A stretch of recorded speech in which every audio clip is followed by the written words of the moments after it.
It's over, it ends, and we're coming after you. Listen, Donald Trump is on a revenge tour, and he finally got up to the J's. And so it's my time. And so the allegations are baseless. I'm not going to litigate them in the media. We will respond at the appropriate time in the appropriate fashion. I will, again, march into this office with all of the individuals who stand by my side, all 800 attorneys, again, defending the Constitution, defending the rule of law, and standing up for New Yorkers and all individuals who believe in our system of government. Whoa! Abbe Lowell might be busted for representing Big Tish, saying he submitted inaccurate, maybe even fraudulent statements to Pam Bondi at the DOJ's office. Wow. The Justice Department is launching a criminal investigation into Letitia James over mortgage fraud allegations. The DOJ is probing whether the New York Attorney General misrepresented a home in Virginia as her primary residence to get more favorable loan terms, and whether she bought a 5-family property in Brooklyn with a loan that's meant for homes with 4 units or less. Here with the read on this investigation, former U.S. Attorney Jay Town. Jay, thank you so much for being here. You mentioned Abbe Lowell, Tish James' attorney. He sent a letter last month to the DOJ on these investigations, reading in part, quote, "These baseless and long discredited allegations put to rest my April 24 letter to the Department of Justice are suddenly back in the news just days after President Trump publicly attacked Attorney General James. This appears to be the political retribution President Trump threatened to exact that AG Bondi assured the Senate would not occur on her watch. If prosecutors are genuinely interested in the truth, we are prepared to meet false claims with facts." This is going to be a very public fight. It is, and that's just right out of the Abbe Lowell playbook. Remember, the Hunter Biden investigation and prosecution and convictions, those were political as well, according to Abbe Lowell, and Hunter Biden was really guilty. So it is just lawyers have to do this. They have to be zealous, and I'm fine with that. I don't know that attacking Pam Bondi and this Department of Justice is going to be a great idea as far as if the facts don't play out as Abbe Lowell might see them. I don't know that Tish James is going to get much grace from this DOJ if they're continually attacked by her lawyer. Abbe Lowell was looking for some work, and so here is the response back to Pam from Tish. They says, "All right, hey, I represent Big Tish out of New York, and I've reviewed the letter that Pulte sent over, and I'm going to address the latest acts of," here it is, "political retribution." Got it. This time directed at James, publicly instigated and endorsed by Trump. The stunning hypocrisy of this is the politicization and weaponization laid bare. The so-called criminal referral lacks any credible foundation. Having one of Trump's aides shout to reporter that she's guilty is no substitute for the facts. All right, so this is going to be pretty boring. So it's going to be political retribution is his argument. So Abbe Lowell is going to tell Pam Bondi Trump is engaged in political retribution. Is this a joke? Trump was the victim of political retribution for 4 years. You think that's going to be persuasive to Pam Bondi? All right. So how do I get a fair trial with Peekaboo James, said Trump. Good question. So Trump made all these statements, right? A bond this size by the corrupt, racist Letitia James in this witch hunt is unconstitutional. It was. It's true. These are all true statements, Abby. Thank you for refreshing our memory on these. Calling for Attorney General James to be placed under citizen's arrest. Yeah, she should, even more now, for committing multiple felonies and interstate fraud. As president, Trump directed the revocation of security clearances, which is true. It should happen from James. It's already happened. The U.S. Federal Housing Director Pulte is the latest to carry this out. So then he's referencing Pam Bondi's statements back during her confirmation hearings. He says,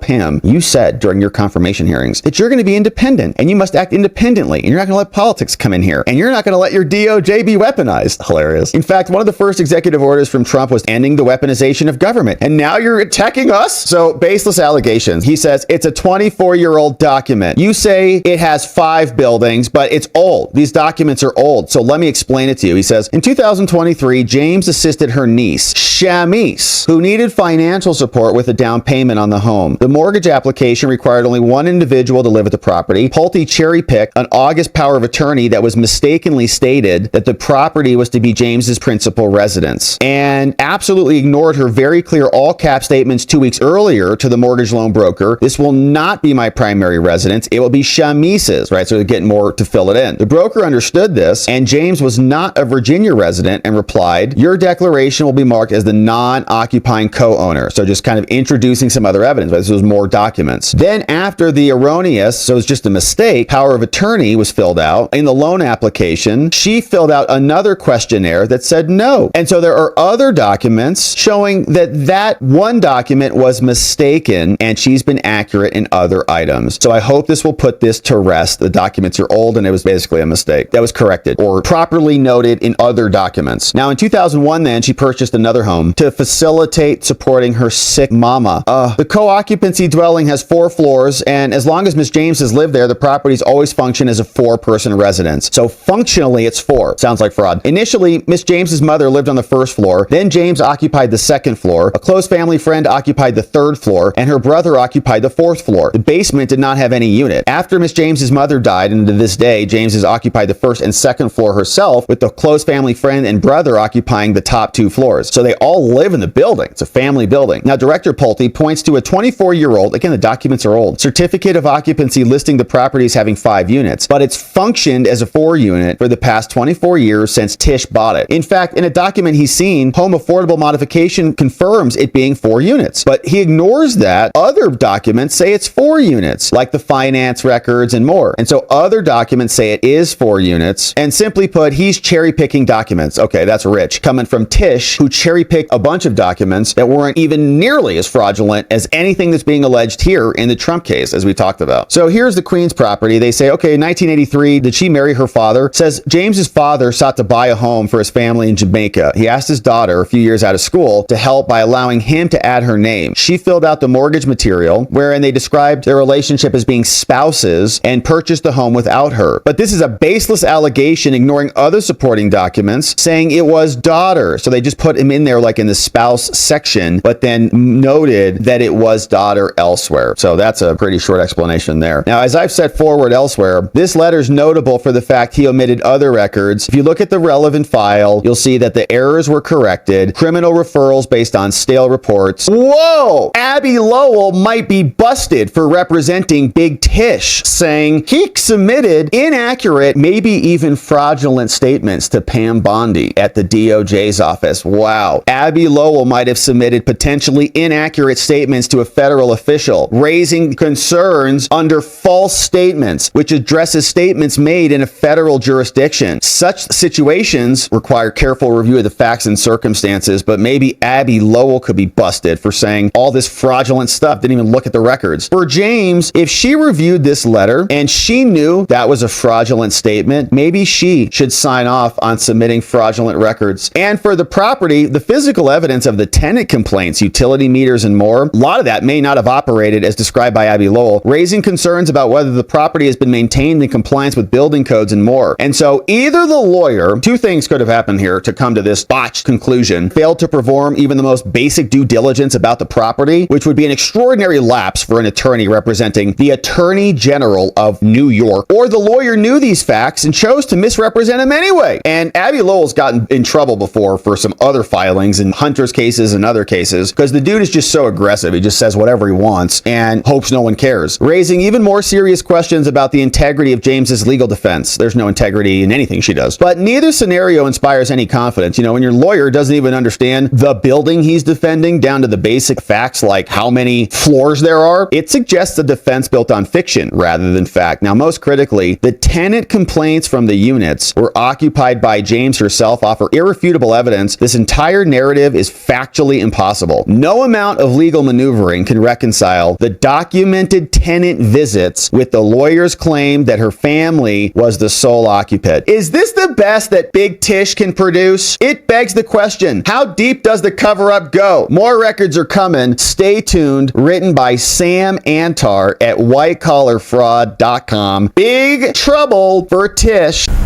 So this is very early in the investigation. Things are just getting started. But when you look at what they are investigating, you look at these cases that they have their eyes on, what type of charges could possibly follow? Well, so there is a grand jury convened in the Eastern District of Virginia, which is Northern Virginia, right outside of D.C. And then the FBI, at least it's being reported, is looking into the Manhattan dwelling in New York. And that would end up probably with the Southern District of New York U.S. Attorney's Office if a grand jury were to convene yet. We don't know if that's ongoing or not. But essentially, folks need to understand that a grand jury does not convene just because we call it to. There has to be some predication. By predication, I mean some evidence that a crime may have been committed, and then the grand jury determines if, in fact, a crime has been committed. The real, Abbe Lowell, who's Tish James's lawyer, has come out and said that this is political retribution.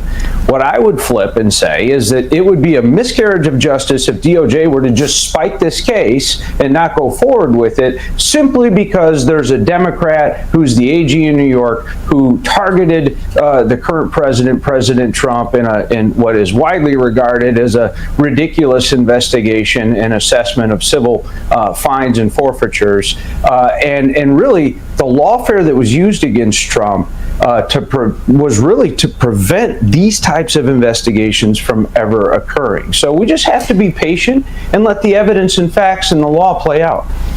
Yeah, well, mortgage fraud is a very common crime that's prosecuted federally. It happens all over the country. It's probably a daily occurrence that someone is indicted in this country for mortgage fraud. And just think of it this way, you are not telling the truth on a mortgage application, whether it's your collateral is worth less, or in this case, the residence that you want the mortgage loan for is not going to be your primary residence. There's lots of reasons to claim the primary residence. One, it's a better rate. Primary resident homeowners are less likely to default because it's their home, right? But secondary homeowners do, and that's just data. So there's advantages to it. And so now that's up to 30 years in federal prison. Now, I will say that the average sentence is between 2 and 4 years in federal prison, but it's a very easily proven offense, and it's also a very commonly proven offense. So there's a lot of experience inside of this Department of Justice to bring these charges forward. Again, the New York Attorney General does deny any of this, accusing the president and his DOJ of being political. We're just going to have to wait. As you said, we have to be patient. That's all for today. Thank you. If you want global news to keep you up to date on any new developments, please subscribe our channel and forward our content with your friends on social media and email. Thank you very much for keep supporting me. Stay safe, be blessed. Namaste.